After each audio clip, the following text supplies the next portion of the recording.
plusieurs semaines durant, son nom a inondé les chaînes d'information en continu. Après le grave accident de voiture qu'il a provoqué sur une route départementale de Seine-et-Marne le 10 février dernier, sous l'emprise de la cocaïne, Pierre Palmade a vu sa vie prendre un tournant judiciaire radical.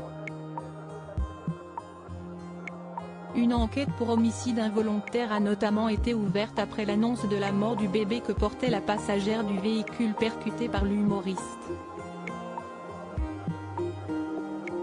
Le père et son fils qui se trouvaient également à bord souffrent toujours de séquelles physiques et psychologiques importantes. Mais depuis le début de cette affaire, de nombreuses fake news sont venues polluer les investigations. Selon une source proche du dossier bien informée interrogée par Actu.fr, les interférences venues de partout avec des informations non vérifiées ont fait perdre du temps aux enquêteurs. Ce même informateur insiste notamment sur le fait que l'attitude de certains journalistes frisait le harcèlement. Les fausses informations, notamment véhiculées sur les réseaux sociaux, ont notamment laissé entendre que Pierre Palmade ne détenait pas le permis de conduire et que l'enfant de 6 ans qui se trouvait dans la voiture accidentée ne portait pas de ceinture de sécurité. Il y a eu un déferlement sur le sujet, notamment sur Twitter, se désespère Jean-Michel Bourlès, nouveau procureur de Melun, sur le site d'information. Supérieur à Pierre Palmade, retour sur les femmes qui ont marqué sa vie et les fake news, maîtresse de l'opinion publique dans l'affaire Palmade. Autres fake news ayant beaucoup circulé après l'accident de Pierre Palmade, le vol de son téléphone.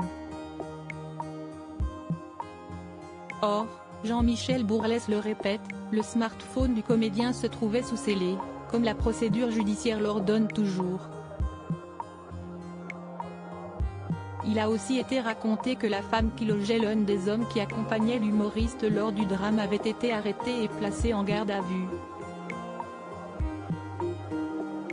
Tout ça a des conséquences directes sur l'enquête, mais aussi sur les familles des victimes et cela oriente l'opinion publique, a ainsi déploré un autre informateur qui a pris connaissance du dossier en cours. Ces éléments ont créé un climat délétère et j'ai été obligé d'intervenir. Cela a fini par s'arrêter, a expliqué Jean-Michel Bourlès. Les révélations d'un ancien proche de Pierre Palmade concernant les contenus pédopornographiques qu'il aurait consultés et conservés dans son ordinateur, ont également perturbé le cours de l'enquête.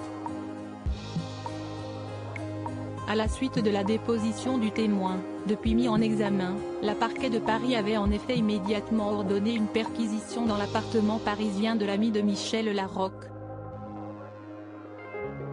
Une rapidité de décision qui avait interpellé un avocat invité sur BFM TV pour décrypter l'affaire. Celui-ci avait déclaré qu'il craignait que le comédien subisse un traitement de défaveur à cause de sa célébrité et des tristes conséquences de l'accident. Crédit photo, Coadic Guirec.